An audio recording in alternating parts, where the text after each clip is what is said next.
সকলোকে বহুত বহুত স্বাগতম জনাইছো মোৰ অন্যটি ক্লাছলৈ আশা কৰো আপোনালোকে আগৰ ক্লাছ কেইটা ভালদৰে বুজি পাইছে আজি আমি যেকেইটা অংক শিকিম সেই অংক কেইটা আগৰ কোৱেশ্চন পেপাৰত আহি গৈছে গতিকে ভালদৰে মনোযোগ দি শিকিব আৰু যদি বহি কলম উলিয়াই লোৱা নাই তেতিয়াহলে বহি কলম উলিয়াই লওক ঠিক আছে আৰম্ভ কৰো গতিকে আজি প্ৰথম কোৱেশ্চনটো হৈছে চাই লওক আমাক কৈছে যে n ৰ ভ্যালু উলিয়াব দিছে n মানে কিমান হ'ব উলিয়াব দিছে হয় য'ত দিয়া আছে 2 square whole to the power n is equal to 2 cube whole to the power 4 গতিকে একেবাৰে সহজ অংক আপোনালোকে ভালদৰে চাই লওক আমাক n ৰ ভ্যালু উলিয়াব দিছে হয় কিহৰ ভ্যালু n ৰ ভ্যালু উলিয়াব দিছে n মানে কিমান হ'ব ঠিক আছে গতিকে আমি এটা কাম কৰিব পাৰো ইয়াতে এটা কাম কৰিব পাৰো দুটা পদ্ধতি আছে দুটা পদ্ধতিত মই আপোনালোকক বুজাই দিছো আপোনালোকে যিটো পদ্ধতি ভাল পায় সেই পদ্ধতিটো কৰিব ঠিক আছে প্ৰথমটো হৈছে 2 স্কয়াৰ মানে কিমান 2 স্কয়াৰ মানে কিমান 4 আমি এদিন শিকিছিলো যে a কিউব আৰু ওপৰত দিনকে কিউব থাকে আমি কি কৰো 3 3 গুণ 9 এনেকৈ লিখিব পাৰো হয় না নহয় এনেকৈ লিখিব পাৰো গতিকে আপোনালোকৰ কাৰণে একদম ইজি মেথডটো হৈছে একেবাৰে ইজি মেথডটো আপোনালোকে চাই লব 2 টুৱাইস n আমি লিখিব পাৰো 2 লগত n মাল্টিপ্লাই হয় ঠিক তেনেকে ইয়াতো 2 3 4 গুণ কিমান হ'ব 12 হ'ব ঠিক আছে গতিকে ইয়াতে 2 2 ক্যান্সেল যাব 2 2 ক্যান্সেল গল থাকিল ওপৰত টুৱাইস n আৰু তলত কিমান থাকিল 12 থাকিল গতিকে n কিমান হ'ব 6 হ'ব বুজি পালে গতিকে বেছি ডাঙৰ মেথড নালাগে সিম্পল মেথড আপোনালোকে এনেকৈ কৰিব ঠিক আছে ইয়াতে 2 নাহি ইয়াতে বেলেগ আহিব পাৰে ইয়াতে a ও দিব পাৰে ইয়াতে a ও দিব পাৰে একে হ'ব ঠিক আছে বুজি পাইছে যদি বুজি পাইছে নেক্সট কোৱেশ্চনটো আৰম্ভ কৰো আপোনালোকে বহি কলম উলিয়াই ল'ব দেই এই কোৱেশ্চনবোৰ আগতে আহি গৈছে বুজি পাইছে গতিকে আমাৰ নেক্সট মানে কি আহাৰ মানে সম্ভাৱনাটো বেছি হয় না নহয় গতিকে আপোনালোকে ভালদৰে চাই ল'ব নেক্সট কোৱেশ্চনটো চাব সিম্পলিফাই কৰিব দিছে twice x minus thrice y minus twice x minus y minus x bracket close এইটো হয় না এইটো কৰিব দিছে এইটো কেনেকৈ কৰিম আমি প্ৰথমতে একেবাৰে ভিতৰত কি আছে সেইটো চাই লম একেবাৰে ভিতৰত আছে আমাৰ এইটো হয় এইটো প্ৰথমতে আমি উলিয়াই লম তাৰপিছত এইখিনি উলিয়াম তাৰপিছত এইখিনি উলিয়াম পিছত তাৰপিছত এইখিনি উলিয়াম হ'ব আমি এটা এটাকৈ কৰিম ঠিক আছে একদম ভয় খাব লগা একো নাই আমি এটা এটাকৈ কৰো thrice y twice x ইয়াতে কিমান হ'ব মাইনাস ইয়াতে কি আছে প্লাস প্লাসে মাইনাসে কি হ'ব মাইনাস y আৰু ইয়াতে মাইনাসে মাইনাসে কি হ'ব প্লাস হ'ব x হৈ গল নে হল গতিকে নেক্সট twice x হয় গতিকে কি হ'ব thrice y মাইনাস ভিতৰত কিমান থাকিব কক twice x আৰু x কিমান হ'ব thrice y এটো মাইনাস সরি thrice x এটো মাইনাস y হয় গতিকে এখিনি পালো আমি ভিতৰত ঠিক আছে twice x x thrice x হল আৰু এটো মাইনাস y এবাৰ নেক্সট twice x হৈ গল আমাৰ অংক thrice y minus thrice x মাইনাসে মাইনাসে কি হ'ব প্লাস y হল হৈছে ইয়ালৈকে বুজি পাইছে এবাৰ নেক্সট twice x মাইনাস এখিনি কি হ'ব কক 4y thrice y আৰু প্লাস y কিমান হ'ব 4y হ'ব গতিকে আগত মাইনাস আছে কিমান হ'ব মাইনাস 4y হৈ গল ইয়াতে মাইনাস মাইনাস মাল্টিপ্লাই কৰিলে কি হ'ব প্লাস হ'ব thrice x গতিকে আনসাৰটো কি হ'ব thrice x plus twice x কিমান হ'ব 5x মাইনাস 4y গতিকে এইটো আমাৰ শুদ্ধ উত্তৰ বুজি পালে গতিকে শুদ্ধ উত্তৰ কোনটো হ'ব আপোনালোকে গমে পাইছে এইটো আমাৰ শুদ্ধ উত্তৰ হ'ব ঠিক আছে মই মুছি দিছো আপোনালোকৰ যদি কিবা অসুবিধা হয় বেক কৰি চাই লব পাৰিব নেক্সট কোৱেশ্চনটো চাই লও নেক্সট কোৱেশ্চনটো কি দিছে চাই লব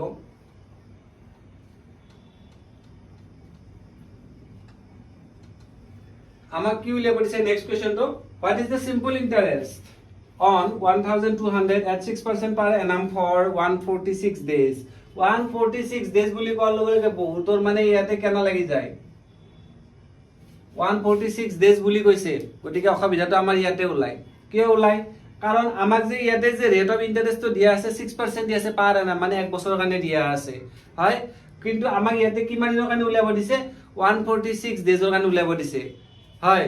কিন্তু ইয়াতে এটা কথা, যদি আমাক 1 বছৰ 2 বছৰৰ কাৰণে উলিয়াব দিয়ে, ডাইৰেক্ট 2 3 বছৰৰ কাৰণে 3 মাল্টিপ্লাই কৰি দিম, 4 বছৰৰ কাৰণে 4 মাল্টিপ্লাই কৰি দিম। কিন্তু 146 ডেজৰ কাৰণে আমি মাল্টিপ্লাই কৰিব নোৱাৰো। কিয় নোৱাৰো? কাৰণ ইয়াতে ডেজত আছে, হয়। 1 বছৰ মানে কিমান? 365 ডেজ আমি জানো, হয় না নহয়? 365 ডেজ জানো, কিন্তু ইয়াতে কিমান দিয়া আছে? 146 ডেজ দিয়া আছে। সেইকাৰণে আমি লিখিব লাগিব 146/365 ডেজ আমি টাইমত লিখিব লাগিব, মানে সময়টো যিটো থাকে, যিটো পিৰিয়ড থাকে, সেই পিৰিয়ডত আমি কি লিখিব লাগিব? 146/365 লিখিব লাগিব, হ'ব? কিন্তু ইয়াতে যদি আপোনালোকে ডাইৰেক্ট 146 বুলি যদি ডাইৰেক্ট মাল্টিপ্লাই কৰি দিয়ে, মই কৰি দেখুৱাম আপোনালোকক, অংকটো ভুল হ'ব, ঠিক আছে? গতিকে মই কি কৰিম? টাইম পিৰিয়ডটো কি কৰিম? 146/365 লিখিম, হয়। আমাক কি উলিয়াব দিছে? সিম্পল ইন্টাৰেস্ট উলিয়াব দিছে। 1200 তো কি আমাৰ প্ৰিন্সিপল, হয়। ৰেট অফ ইন্টারেস্ট আমাক কিমান দিয়া আছে? 6% দিয়া আছে। টাইমটো কিমান দিয়া আছে? 146 দিয়া আছে। আমি আগতে কৈছিলো যে সিম্পল ইন্টারেস্ট যদি উলিয়াব লগা হয়, তেতিয়াহলে আমি কি কৰো? PRT ডিভাইডেড বাই 100 কৰো, হয়। PRT বাই 100। গতিকে P মানে আমি কিমান জানো? 1200। ৰেট অফ ইন্টাৰেস্ট মানে কিমান জানো? 6 জানো। আৰু টাইম মানে 146 জানো, হয়। আৰু ইয়াতে কিমান জানো? 100 জানো। যদি আমি অংকটা এনেকৈ কৰো, অংকটো আমাৰ ভুল হ'ব। বুজি পালে? ক'ত ভুল হ'ব? এই টাইমটোত ভুল হ'ব। কাৰণ ইয়াতে 146 ইয়াৰ্স নহয়, ডেজ আছে। গতিকে এই ডেজটোক আমি যদি কনভাৰ্ট কৰি লওঁ, তেতিয়াহলে 365 তলত বহাব লাগিব, হ'ব? এইটো কাটা যাব, এইটো কাটা যাব। কাটা যোৱাৰ পিছত তলত কি থাকিব? 365 থাকিব। ওপৰত কিমান থাকিব? বহুতে মাল্টিপ্লিকেশনটো ভয় কৰে, নকৰে। গতিকে ভয় কৰিবলগীয়া একো নাই। 12 6 গুণ কিমান? 72। আৰু ইফালে 146 মই ইয়াতে কৰি দিছো, চাব কিমান সহজ। 6 2 12 2 7 1 4 2 8 1 9 2 1 গুণ 2 7 6 গুণ 42 2 7 4 4 7 4 গুণ 28 28 4 32 2 7 1 3 7 1 গুণ 7 7 3 10। গতিকে 2 9 2 11 7 1 5 0 1 1 0 5 1 2 হৈ গল নে? 1 0 5 1 2। গতিকে আপোনালোকে মাল্টিপ্লিকেশন ভয় নকৰিব, মাল্টিপ্লিকেশনটো কৰিব। এতিয়া আমি ডিভাইড কৰিব লাগিল। ডিভাইডটো আমি কেনেকৈ কৰিম? 365 এৰে আমি ডিভাইড কৰিম। কি হ'ব? 1051 ক ডিভাইড কৰিম। কেইবাৰ যাব? কেইবাৰ যাব কওক? কেইবাৰ যাব? প্ৰথমতে আমি কেইবাৰ দিম? 3বাৰ দিলে বেছি হৈ যাব নেকি? 9 সংখ্যা বেছি হৈ যাব। গতিকে প্ৰথমতে আমি 2বাৰ দিম, ঠিক আছে? 2বাৰ দিলে 5 2 গুণ 10 0 7 1 6 গুণ 12 12 1 3 3 7 1। তাৰ পিছত ইফালে 3 গুণ 6 6 1 কিমান হ'ব? 7 হ'ব। গতিকে 2 1 5 ৰ পৰা 3 গলে কিমান? 2 10 ৰ পৰা 7 গলে কিমান থাকিব? 3 থাকিব। এবাৰ আমাৰ কিমান যাব? 8 3 গুণ 24 9 3 গুণ 27 বেছি হৈ যাব। গতিকে 8 বাৰ যাব। 8 5 গুণ 40 ৰ 0 হাতে থাকিব 4 8 6 গুণ 48 49 50 51 52 52 ৰ 2 হাতে থাকিব 5 8 3 গুণ 24 24 এ পাছে 29 হল। গতিকে তলত থাকিব 2 11 ৰ পৰা 2 গলে কিমান হ'ব? 9 হ'ব, হয়। আকৌ 11 ৰ পৰা 9 গলে কিমান হ'ব? 2 হ'ব। 2 ৰ পৰা 2 গলে 0 আৰু এটা আমি ইয়াতে দশমিক দি কেনে ইয়াতে 0 দিব পাৰিম, হয়। গতিকে আকৌ 8 বাৰ দিলে আমাৰ কিমান হ'ব? 2920 ইয়াতে হৈ যাব। তাৰ মানে আমাৰ কিমান হ'ব? 28.8। গতিকে এইটো হৈছে শুদ্ধ উত্তৰটো। গতিকে আপোনালোকে পাৰিব। নেক্সট কোৱেশ্চনটো চাও নে? নেক্সট কোৱেশ্চনটো চাও, হ'ব? মই মুছি দিছো, আপোনালোকে বেক কৰি চাই ল'ব, ঠিক আছে? আৰু যদি বেছি স্পীড হৈছে সেইটোও জনাব, হা? গতিকে মই এটা মুছি দিছো।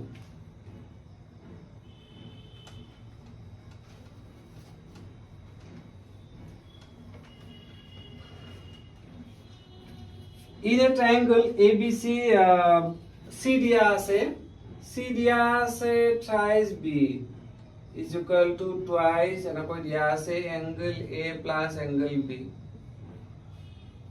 গতিকে তিনিটা এংগল উলিয়াব দিছে। তিনিটা এংগল কিমান হ'ব? সি এংগলটো ইকুৱেল এখিনি ইকুৱেল এখিনি হ'ব বুলি কৈছে। আমি জানো যে আগতে আমি এটা অংক কৰিছিলো, সেই অংকটোত আমি দেখুৱাইছিলো যে গতিকেটা যদি একে হয় আমি x বুলি আৰু ধৰি লব পাৰো, হয়। x বুলি ধৰি লব পাৰো। তাৰ মানে c = কি হ'ব? x হ'ব। থাইস বি এংগলটো কিমান হ'ব x হ'ব হয় twice a angle plus b angle কিমান হ'ব x হ'ব মানে গোটেইকেইটা x গোটেইকেইটা যদি x হয় তেতিয়া হলে আমি এটা কাম কৰিব পাৰো ইয়াতে কি কাম কৰিব পাৰিম আমি জানো যে গোটেইকেইটা এংগল লগ লাগি কিমান হয় 180 ডিগ্ৰী হয় এটা ট্ৰায়াঙ্গলৰ গোটেইকেইটা এংগল লগ লাগি কিমান হয় 180 ডিগ্ৰী হয় গতিকে 180 ডিগ্ৰী হলে এই গোটেইকেইটা লগ লাগি কিমান হ'ব লাগে আমাৰ 180 ডিগ্ৰী হ'ব লাগে গতিকে কেনেকৈ পাম আমি কেনেকৈ পাম আমি জানো যে angle A plus angle B plus angle C is equal to কিমান 180 ডিগ্ৰী হয় 180 ডিগ্ৰী বুলি কৈছে কিন্তু ইয়াতে আমাৰ angle A plus angle B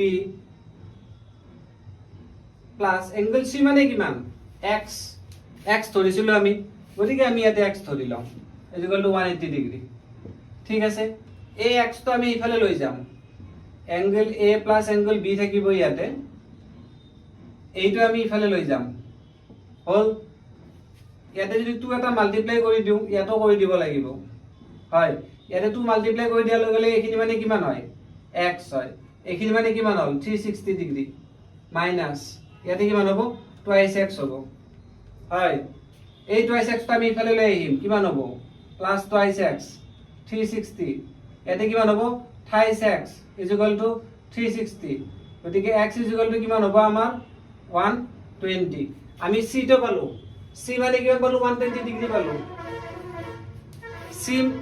c মানে 120 ডিগ্ৰী পালো আমি ঠিক আছে এইখিনি বুজি পাইছে নহয় ইয়াতে মই c মানে x আগতে গৈ পাইছিলো x বহাইছো তাৰ পিছত a + b থাকিল ইয়াতে 2 মাল্টিপ্লাই কৰিলো ইয়াতে 2 মাল্টিপ্লাই কৰিলো যদি আমি ইয়াতে 2 মাল্টিপ্লাই কৰি ইয়াতে 2 মাল্টিপ্লাই নকৰো তেতিয়াহলে আমাৰ অংকটো গল ঠিক আছে আমি অংকটো শুদ্ধকৈ কৰিব কাৰণে ইয়াতে যদি 2 মাল্টিপ্লাই কৰো ইয়াতে 2 মাল্টিপ্লাই কৰিব লাগিব ঠিক আছে বহুতে বিভিন্ন ধৰণে কৰে অংকৰ এনসাৰ এটাই হ'ব যেনেকৈ কি নকৰক কিয় অংক বোলা বস্তুটো ঠিক তেনেকুৱাই এইখিনি মানে টুৱাইস ব্ৰেকেটত আমাৰ a + b মানে x বুলি আমি ধৰিছিলো সেই x তো মই ইয়াতে বহাইছো হয় সেই x তো মই ইয়াতে বহাইছো তাৰ পিছত মই এখিনি পালো তাৰ পিছত আমি এনেকৈ থাইস x তাৰ পিছত x মানে 120 পালো হয় x মানে যদি 120 পালো আমাৰ অংকটো হৈ গল গম পাইছে নে মই মুছি দিছো x মানে যদি 120 পালো আমি আমাৰ অংকটো হৈ গল এতিয়া আমি b আৰু c টো উলিয়াব পাৰিম থাইস b মানে আমাক কিমান দিয়া আছিল 120 হ'ব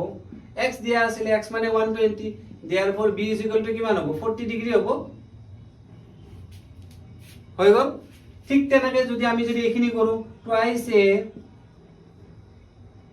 তাৰপিছত b এংগলটা আমি কিমান পাইছো 40 ডিগ্ৰী পাইছো হয় এখিনি মানে কিমান x মানে 120 হল twice a is equal to কিমান হ'ব আমাৰ 120 হল তাৰ পিছত টুৱাইস a এটো যদি ইফালে আহে কি হ'ব -80 হ'ব তাৰ মানে এখিনি মানে কিমান হ'ল 40 হ'ল a মানে কিমান হ'ব 40/2 তাৰ মানে কিমান হ'ব a মানে 20 ডিগ্ৰী হৈছে গতিকে আপোনালোকে এই বস্তুটো চাব পাৰে যে এটা ট্ৰায়াঙ্গলত থাকে কিমান 180 ডিগ্ৰী গতিকে আমাৰ প্ৰথমটো হ'ল ধৰা a টো হ'ল 20 b টো হ'ল 40 আৰু c টো হ'ল 120 গতিকে 180 ডিগ্ৰী আমি পালো 180 ডিগ্ৰী আমি পালো 6 6 2 8 180 ডিগ্ৰী আমি পালো আৰু a b c ৰ মান কিমান হ'ব আমি পালো a ৰ মান হ'ব 20 b মান হ'ব 40 আৰু c ৰ মান হ'ব 120 বুজি পাইছে বৰ্ডখন সৰু কাৰণে অলপ মোৰ অসুবিধা হৈছে যিকি নহওক আপোনালোকে বুজি পোৱাটো মই আশা কৰিছো আপোনালোকে বেক কৰি হলেও চাই লওক ভালদৰে বুজি লওক বস্তুটো ঠিক আছে গতিকে এইবোৰ অংক আগতে আহি গৈছে আপোনালোকে ভালদৰে চাই লওক আগৰ ক্লাছ কেইটাও আপোনালোকে যদি চোৱা নাই আগৰ ক্লাছ কেইটাও চাব পাৰে গতিকে আজি আৰু বেছি নিদিও আপোনালোকে কমকৈ চাওক কিন্তু সদায় প্ৰেক্টিস কৰক মেথছটো সদায় প্ৰেক্টিস কৰিব লাগিব যদি প্ৰেক্টিস নকৰে আপোনালোকে পাহৰিও যাব পাৰে গতিকে সদায় প্ৰেক্টিস কৰক ভালদৰে পঢ়া শুনা কৰক আগন্তুক যি পৰীক্ষা আহি আছে তাতে যাতে আপোনালোকে উত্তীৰ্ণ হয় তাকে কামনা কৰিছো আৰু যদি কিবা আপোনালোকৰ অসুবিধা থাকে বা আপোনালোকৰ কোনোবাটো যদি বুজি নোপোৱা থাকে তেতিয়াহলে কমেন্টত নিশ্চয় জনাব মই আগলৈকে ভাল এখন বৰ্ডত আপোনালোকক শিকাবলৈ যত্ন কৰিম আৰু মই নিজেও শিকিবলৈ যত্ন কৰিম গতিকে সকলোকে বহুত বহুত ধন্যবাদ জ্ঞাপন কৰিছোঁ।